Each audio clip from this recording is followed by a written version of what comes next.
இந்த கூட்டம் மிக தேவையான கூட்டம். இந்தியாவுக்கும் அண்டை நாட்டுக்கும் போர் நடக்கிறது என்றால் அந்த போரிலே நேரடியாக மக்கள் ஈடுபடுவது கிடையாது. போர் என்றால் பல பேருக்கு தெரியாது. வேடிக்கையாக சொல்ல போனால் போராட்டம் என்றால் தெரியும், போர் தெரியாது. போராட்டத்துக்கு வாங்கன்னா பல பேர் வந்துருவாங்க, போருக்கு வாங்கன்னா போர் என்பது எளிமையான காரியம் அல்ல. இந்திய ராணுவத்திலே மட்டுமல்ல, எந்த நாட்டின் ராணுவத்திலையும் ஒரு ராணுவ வீரருக்கு முதல் பாடமே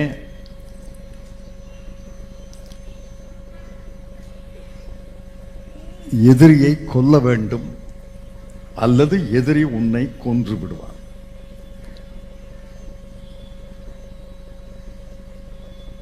அந்த உறுதியோடுதான் ஒரு ராணுவ வீரர் உருவாக்கப்படுகிறார்.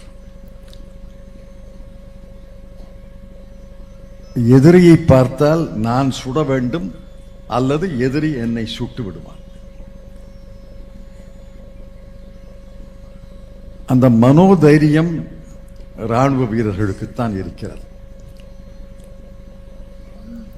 எனக்கும் உங்களுக்கும் இல்லை, என்னையும் சேர்த்து சொல்கிறேன்.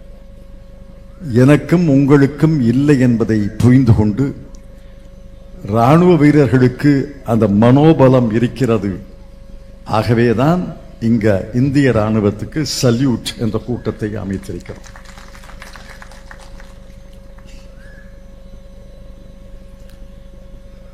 பல போர்களை இந்தியா சந்தித்திருக்கிறது.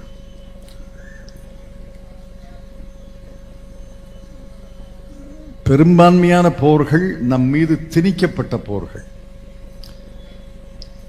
1947 காஷ்மீரை கவர்ந்து விட வேண்டும் என்று பாகிஸ்தான் போர் தொடுத்தது.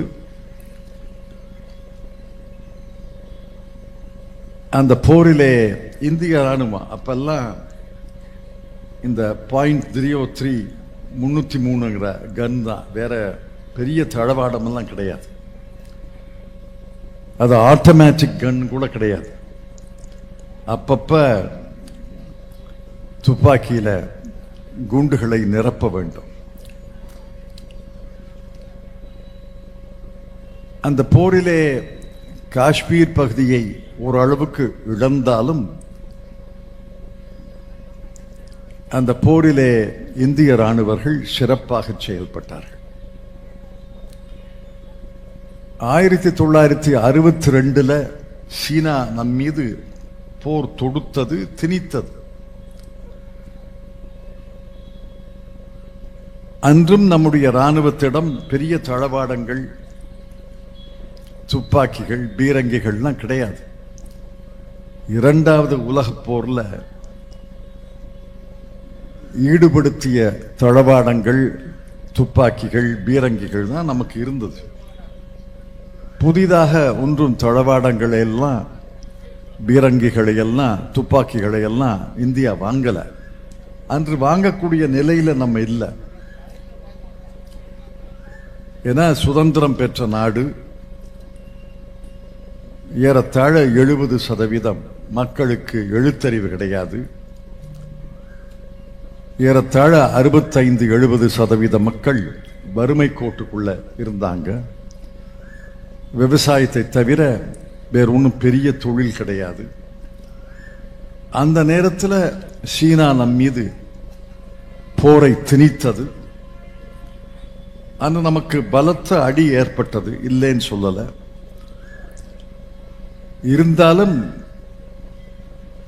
நம்முடைய ராணுவ வீரர்கள் பழைய துப்பாக்கிகள், பழைய பீரங்கிகளை வைத்து நம்முடைய நாட்டை காத்தார்கள். பல்லாயிரம் பேர் இறந்தார்கள்.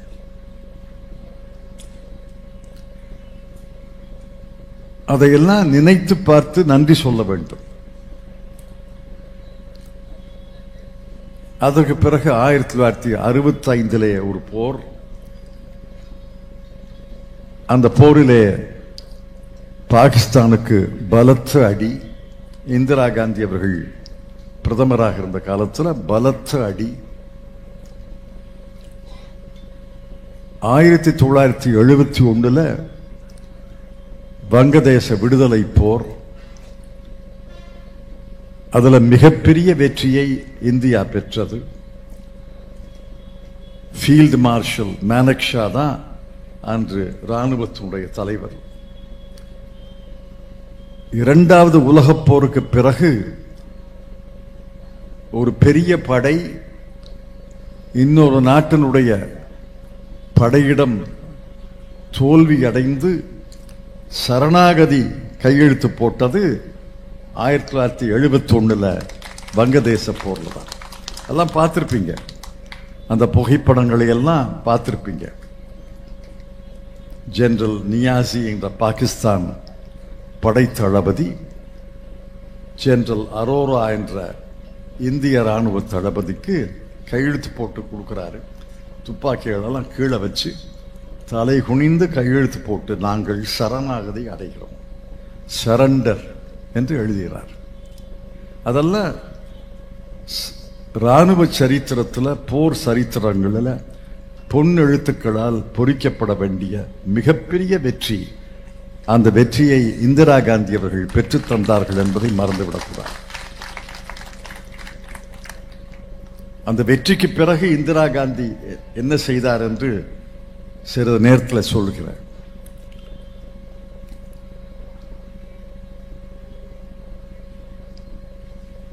ஆயிரத்தி 1971 பிறகு கார்கில் போர் தான். கார்கில் மீதும், கார்கில் போரிலேயே நம் மீது திணிக்கப்பட்ட போர். வாஜ்பாய் அவர்கள் அந்த நேரத்தில் பிரதமராக இருந்தார். கண்ணியமானவர், மாற்று கட்சி தான். அதற்காக மாற்று கட்சி என்பதால் வாஜ்பாய் கண்ணியமானவர், பெரிய மனிதர் என்பதை மறுக்க முடியாது.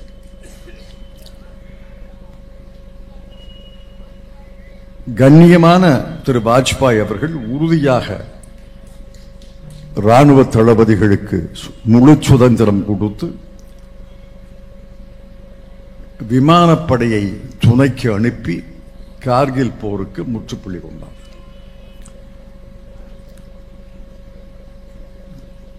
கார்கில் போரை திணித்தது பாகிஸ்தான். கார்கில் போரில் பெரிய வெற்றியை இந்திய ராணுவம், இந்திய விமானப்படை அடைந்த பிறகு போரை நிறுத்தியது வாஜ்பாய் அவர்கள். பெருந்தன்மையாக போரை நிறுத்தினார்.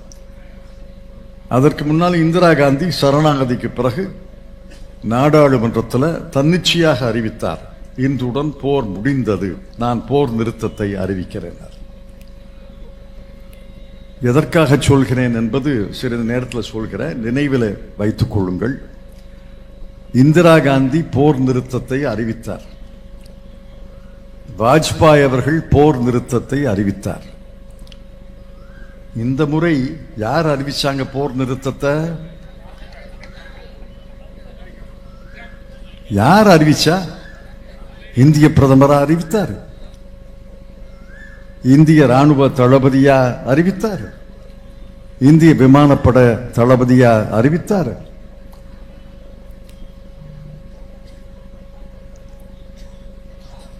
இந்த போர் 4 நாட்கள் நடந்த போர். இதுவும் நம் மீது திணிக்கப்பட்ட போர்.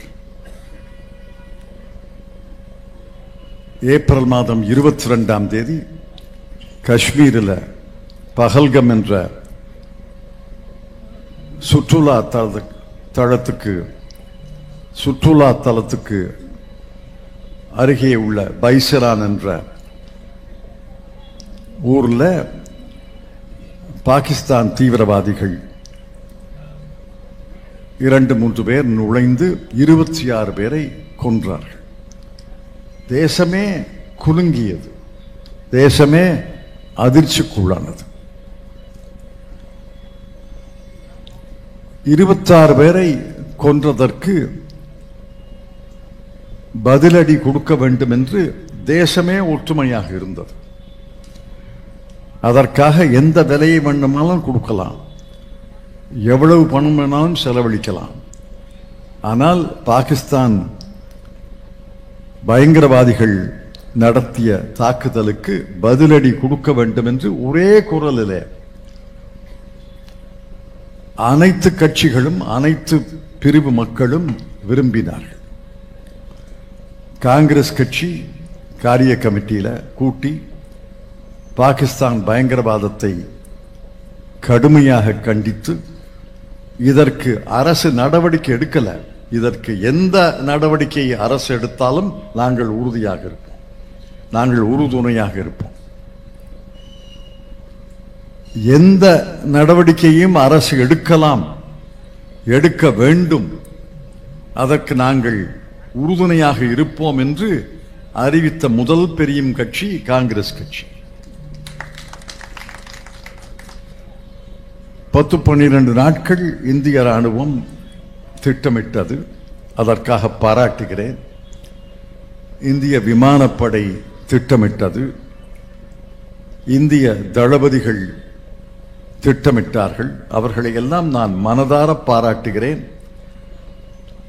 இந்திய மக்களின் சார்பிலே அவர்களை பாராட்டுகிறேன்.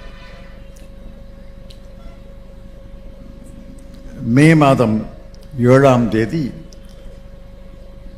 நள்ளிரவுக்கு பிறகு 6-7 நள்ளிரவுக்கு பிறகு நம்முடைய விமானங்கள், நம்முடைய ஏவுகணைகள் இதெல்லாம் இப்ப நவயுக போர் தரைப்படை அல்லது டேங்க்,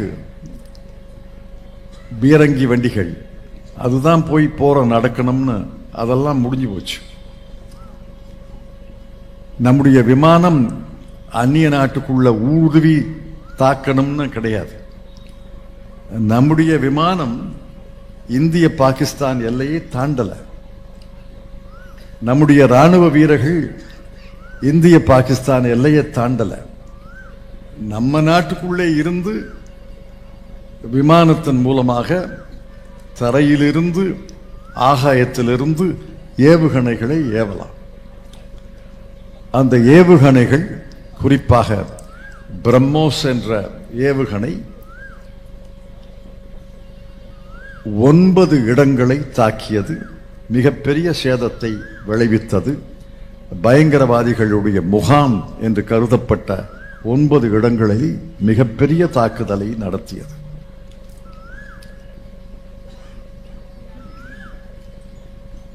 மே மாதம் 7ஆம் தேதி இந்தியா விழித்தெழுந்த போது பெருமையோடு விழித்தெழுந்தது.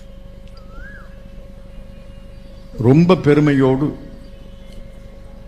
மிகுந்த பெருமிதத்தோடு நம்முடைய ராணுவ தளபதிகள், ஜவான்களை எல்லாம் பாராட்டித்தான் இந்தியா விழித்தெழுந்தது. அந்த அளவுக்கு இந்திய ராணுவம் மேம்படுத்தப்பட்டிருக்கிறது என்றால் அதற்கு எல்லா அரசுகளும் பொறுப்பு. பாரதிய ஜனதா கட்சி ஏதோ மந்திரத்தில் இதெல்லாம் நடந்துச்சுங்கிற அலாவுதீன் அற்புத விளக்கா தடவணும்னு நடக்கிறதுக்கு. வாஜ்பாய் காலத்தில் கார்கில் போர் முடிந்த உடனே இந்திய ராணுவத்தை நவீனப்படுத்துவது, இந்திய விமானங்களை வாங்குவது, இந்தியா விமானங்களை வாங்குவது, புதிய ஏவுகணைகளை தயாரிப்பது, பிரம்மோஸ் ஏவுகணையை தயாரிப்பது என்று முடிவெடுத்து, ரஃபேல் விமானத்தை யார் வாங்கியது? பிரம்மோஸ் யார் வாங்குவதற்கு ஒப்பந்தம் போட்டது? பிரம்மோஸ் ஏவுகணையை யார் காலத்திலே உருவாக்கியது? இதெல்லாம் தொடர்ந்து வர அரசுகள். வாஜ்பாய் அரசுக்கும் பெருமை இருக்கிறது, மன்மோகன் சிங் அரசுக்கு பெரிய பெருமை இருக்கிறது. 10 ஆண்டுகள் சத்தம் இல்லாமல், விளம்பரம் இல்லாமல், ராணுவ உடையை உடுத்தாமல் தானே போய் போரை நடத்திய போது காட்சியளிக்காமல்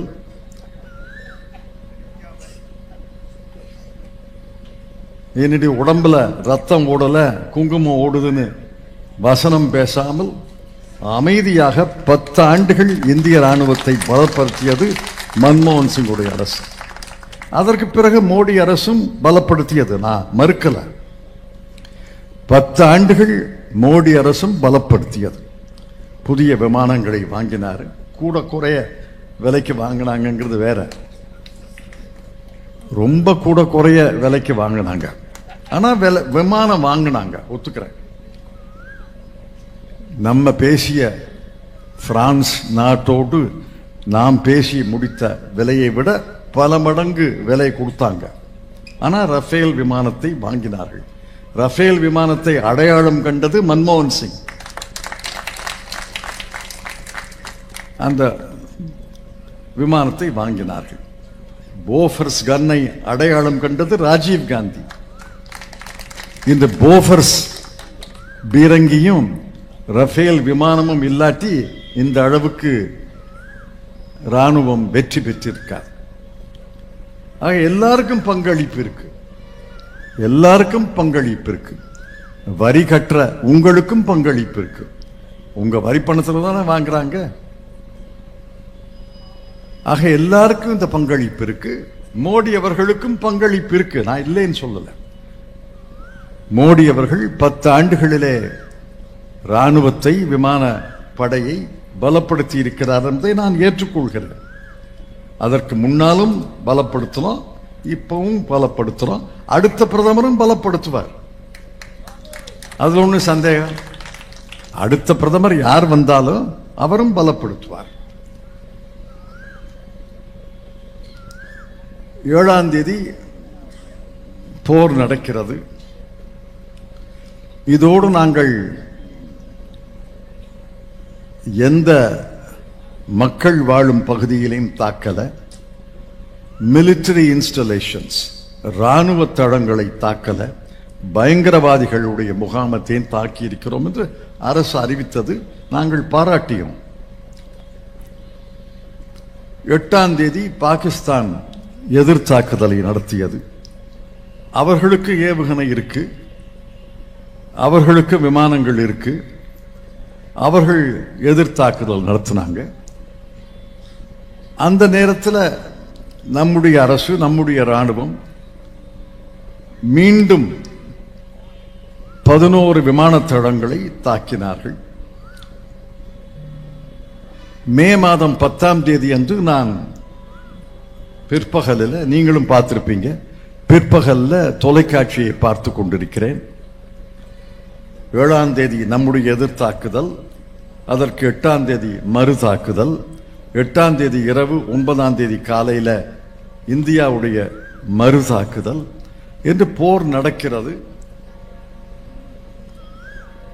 இந்திய தொலைக்காட்சி மட்டும் அல்ல, அமெரிக்க தொலைக்காட்சி, இங்கிலாந்து தொலைக்காட்சி, அல் ஜசீரா தொலைக்காட்சி என்று பல தொலைக்காட்சிகளை பார்த்து கொண்டிருக்கிறேன்.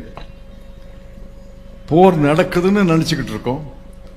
திடீரென்று மே மாதம் 10ஆம் தேதி 5:25க்கு ஜனாதிபதி ட்ரம்ப் அவர்கள் சமூக வலைத்தளத்தில் எழுதுறாரு, இந்தியா பாகிஸ்தான் போர் நிறுத்த உடன்பாடு ஏற்பட்டது, போர் நின்றது என்று அறிவிக்கிறார். 5:25க்கு அறிவிக்கிறார்.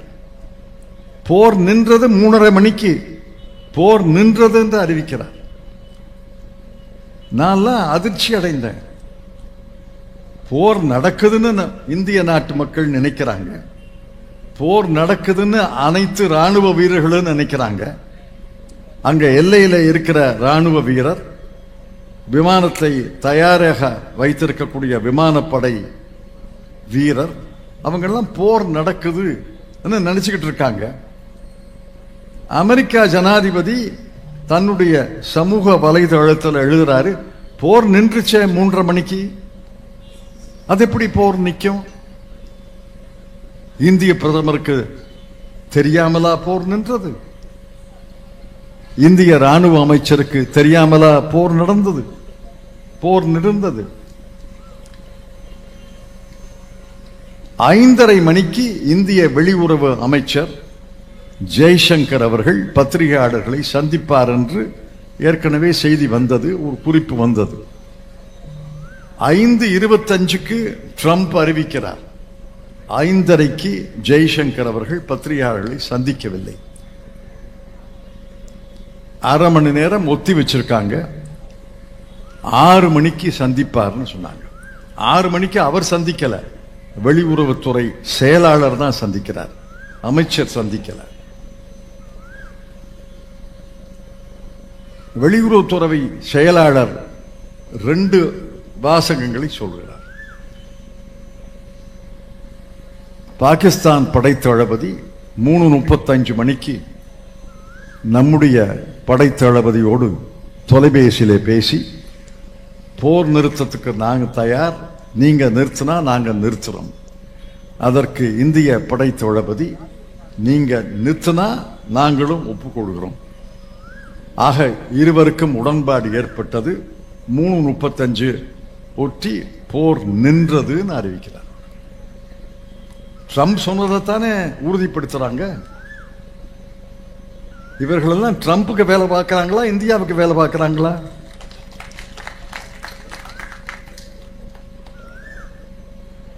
ட்ரம்ப் ஒன்றும் பொய் சொல்லலையே.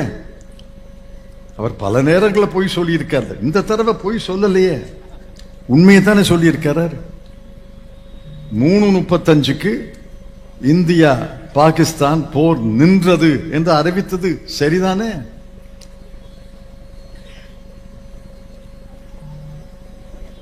அதுக்கப்புறம் 6 மணிக்கு நம்முடைய வெளியுறவு செயலாளர்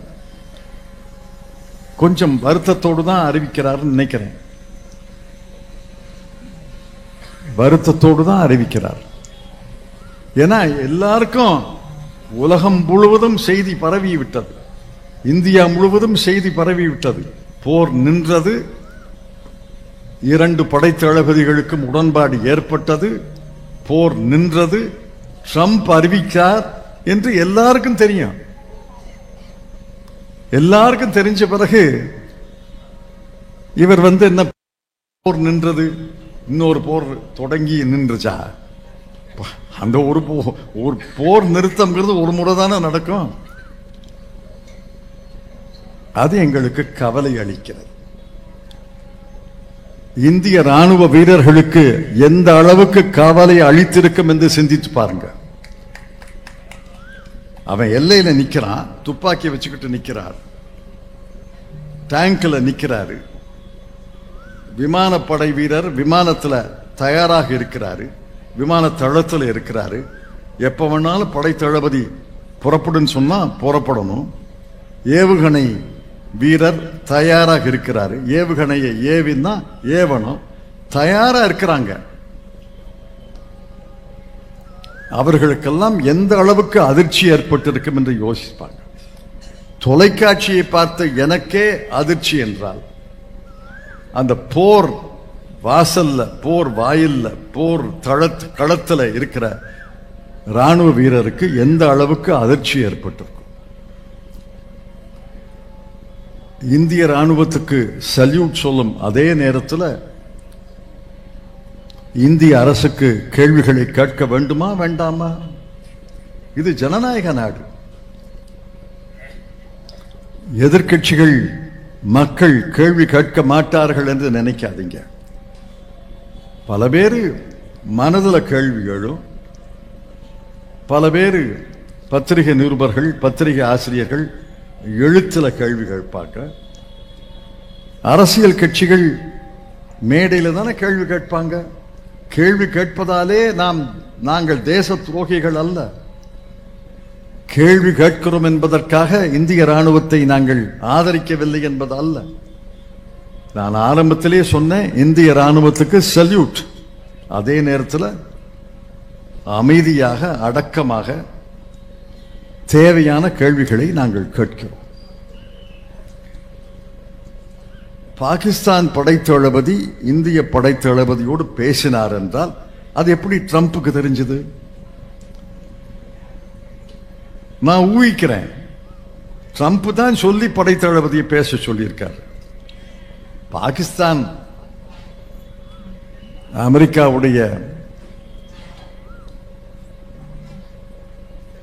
அமெரிக்காவுடைய கட்டுப்பாட்டுக்குள்ளதான் இருக்கு. சரி, அந்த படைத்தளபதி பேசுறாருன்னா இந்த படைத்தளபதி ஒப்புக்கொள்றதுக்கு என்ன அதிகாரம் இருக்கு?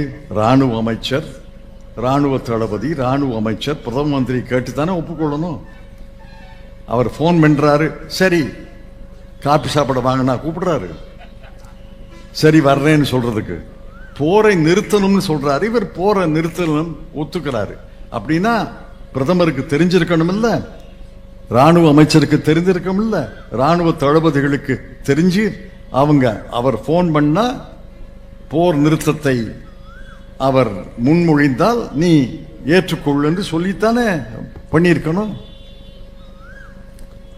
அதையெல்லாம் சொல்லுங்களேன்.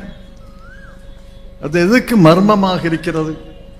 சரி, ஒரு நாள் 2 நாள் மர்மமாக இருந்தால் பரவாயில்லை. மே மாதம் 10ஆம் தேதி, இன்னைக்கு மே மாதம் 25ஆம் தேதி, 15 நாட்களுக்கு இது என்ன மர்மம்?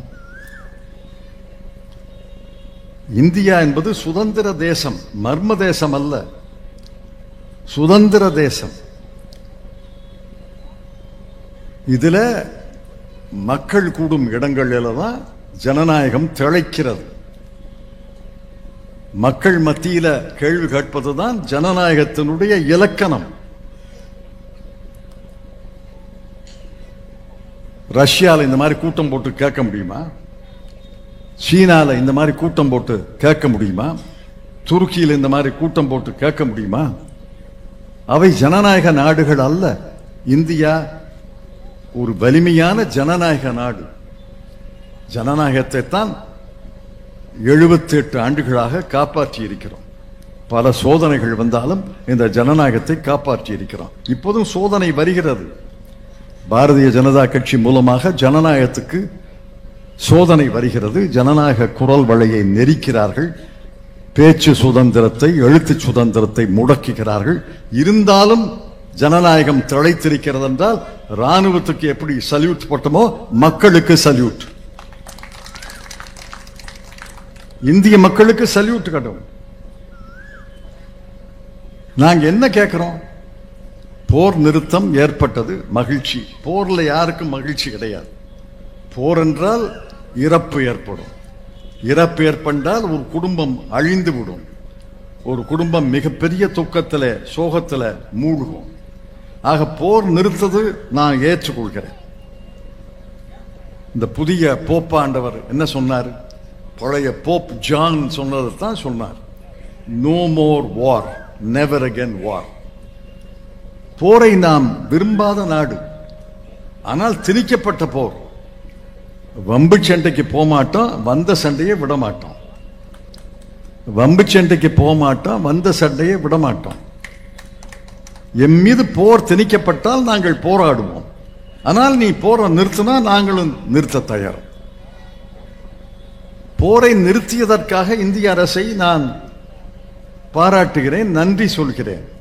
எந்த முறையில போர் நின்றது அதைத்தானே கேட்கிறோம். அதை சொல்லுங்களேன். இல்லைன்னா சொல்லிருங்க, இந்திய அரசனுடைய முடிவுகளை எல்லாம் வாஷிங்டன்ல தான் எடுப்பாங்க, அவருக்கு போன் பண்ணி கேளுங்கன்னு சொல்லுங்க. அப்படித்தானே இருக்கு. இப்ப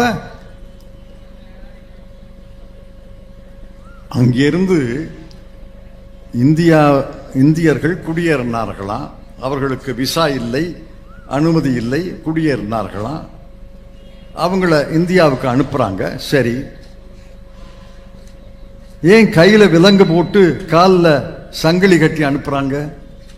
நான் நாடாளுமன்றத்தை கேட்டேன்.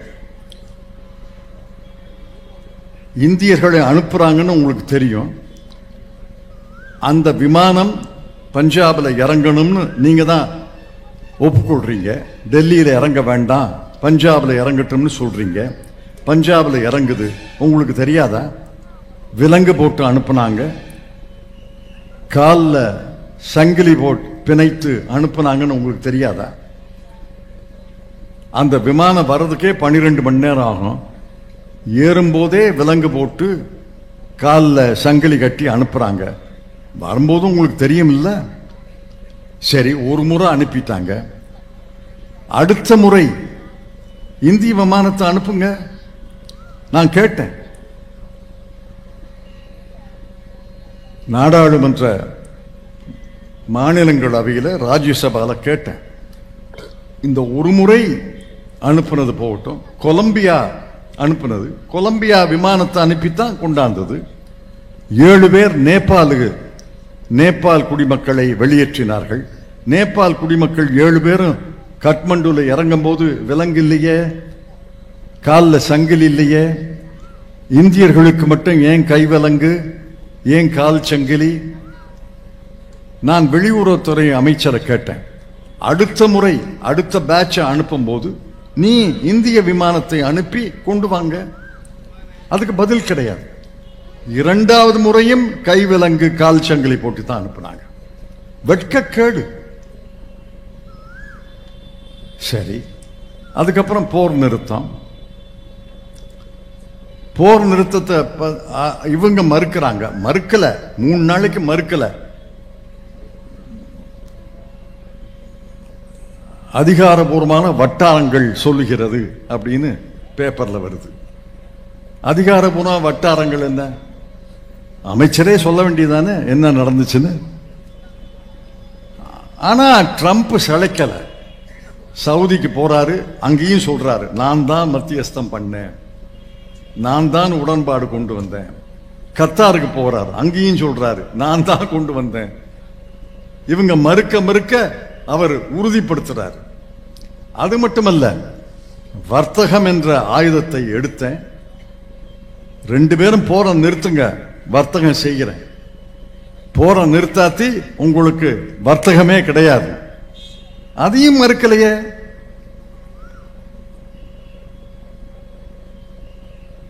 ஜனாதிபதி ட்ரம்ப் தான் இந்த நாட்டை நடத்துகிறார் என்ற வருத்தமான முடிவுக்கு வர வேண்டியிருக்கு. நாடாளுமன்றத்தை கூட்ட மாட்டேங்கிறாங்க, அனைத்து கட்சி கூட்டங்களை கூட்ட மாட்டேங்கிறாங்க. சீன போர் நடக்கும்போது நேரு அவர்கள் நாடாளுமன்றத்தை கூட்டினார்கள். வங்கதேச போர் நடந்தபோது, போர் முடிந்தவுடன் இந்திரா காந்தி அவர்கள் நாடாளுமன்றத்தை கூட்டினாங்க. இப்ப மே மாதம் 10ஆம் தேதி போர் நின்றுச்சுல்ல, ஏன் மே 25 வரைக்கும் கூட்ட மாட்டேங்கிறீங்க? ஆக நாம் பெருமைப்படுகிறோம் நம்முடைய ராணுவத்தை பற்றி, நம்முடைய ராணுவ வீரர்களை பற்றி, நம்முடைய ஏவுகணை விஞ்ஞானிகளை பற்றி பெருமைப்படுகிறோம். உண்மையிலேயே பெருமைப்படு. அதே நேரத்தில் அரசுடைய நிலைப்பாடு நமக்கு கவலை அளிக்கிறது. அரசுடைய மௌனம் நமக்கு கவலை அளிக்கிறது. இந்திய அரசின் கொள்கைகளை வகுப்பது டெல்லியிலேயா வாஷிங்டனிலேயா என்ற கேள்வி எழுகிறது. இந்திய பிரதமர் பேசுவதற்கு மாறாக, இந்திய ராணுவ அமைச்சர் பேசுவதற்கு மாறாக, இந்திய வெளியுறவு அமைச்சர் பேசுவதற்கு மாறாக, அங்க அமெரிக்க ஜனாதிபதியும் அமெரிக்க துணை ஜனாதிபதியும் அமெரிக்க வெளியுறவு அமைச்சரும் பேசுகிறார்கள். இதெல்லாம் கவலை அளிக்கிறது. ராணுவத்துக்கு சல்யூட் போடும் அதே நேரத்தில் இந்த கவலை அளிக்கக்கூடிய கேள்விகளை எழுப்ப வேண்டிய கடமை நமக்கு இருக்கிறது. விழிப்போடு இருங்கள். மறுபடியும் போர் வரலாம், நான் வரணும்னு விரும்பல, நான் போருக்கு எதிரி. நான் போப்பாண்டவர் கட்சியை சேர்ந்தவர். போரே கூடாது. போர் என்ன? இவர்தான், மோடி தான் போய் பூட்டினை பார்த்து 2023 செப்டம்பர் 16ஆம் தேதி, இந்த யுகம் போருக்கான யுகம் அல்ல, this is not an era of war என்று சொன்னார். ஆக போரை மோடி அவர்கள் விரும்பவில்லை என்பதை நானே ஏற்றுக்கொள்கிறேன். இது போர் காலம் இல்லை, இது நாகரீக உலகம். இதுல போரெல்லாம் நடக்கப்படாது. பேச்சுவார்த்தை தான் எல்லா பிரச்சனைகளையும் தீர்க்க வேண்டும். ஆக மோடி அவர்கள் போரை விரும்பவில்லை, போர் நிறுத்தத்தை ஆதரிக்கிறார்னு நான் ஏத்துக்கிறேன். ஆனால் போர் எப்படி நின்றது? இந்திய பிரதமர் நாடாளுமன்றத்தில் எழுந்து அல்லது தேசிய தொலைக்காட்சியிலே வந்து நான் போரை தொடுத்தேன், எதிர்த்தாக்குதலை நடத்தினேன், 7ஆம் தேதி எதிர்த்தாக்குதல் நடந்தது, 8ஆம் தேதி அவர்கள் தாக்கினார்கள், 9ஆம் தேதி கடுமையான எதிர்த்தாக்குதல் நடந்தது, நாம் வெற்றி பெற்று விட்டோம், பயங்கரவாதிகள் முகாம்களை எல்லாம் அழித்து விட்டோம், ராணுவ தளங்களை நொறுக்கிவிட்டோம், ஆனால் நான் போரை விரும்பவில்லை, ஆகவே தன்னிச்சையாக இந்திய மக்களின் சார்பிலே நான் போரை நிறுத்துகிறேன் என்று மோடி அவர்கள் சொல்லியிருந்தால் அவருக்கும் ஒரு சல்யூட். சொல்லலையே. இந்திரா காந்தி சொன்னதைப் போல போரை நான் நிறுத்துகிறேன் என்று சொல்லியிருந்தால் பெருமைப்பட்டிருக்கலாம். போரை நிறுத்தியவர் அமெரிக்க ஜனாதிபதி. அதுதான் கவலை அளிக்கிறது. அந்த கவலையெல்லாம் ஒரு பக்கம் இருக்கட்டும், அதை தொடர்ந்து பேசுவோம், தொடர்ந்து எழுதுவோம். இந்த கூட்டத்தினுடைய நோக்கம் இந்திய ராணுவத்துக்கு ஒரு சல்யூட், இந்திய படை தளபதிகளுக்கு ஒரு சல்யூட், இந்தியாவுடைய கால்படை, தரைப்படை, விமானப்படைக்கு ஒரு சல்யூட், கார்கில் போரில் இறந்த மேஜர் சரவணன் சிறையில் இருந்து ஊர்வலத்துக்கு வந்த உங்கள் அனைவருக்கும் என்னுடைய மனமார்ந்த நன்றியை தெரிவித்து இந்திய ராணுவம் வாழ்க என்று சொல்லி விடைபெறுகிறேன். வணக்கம்.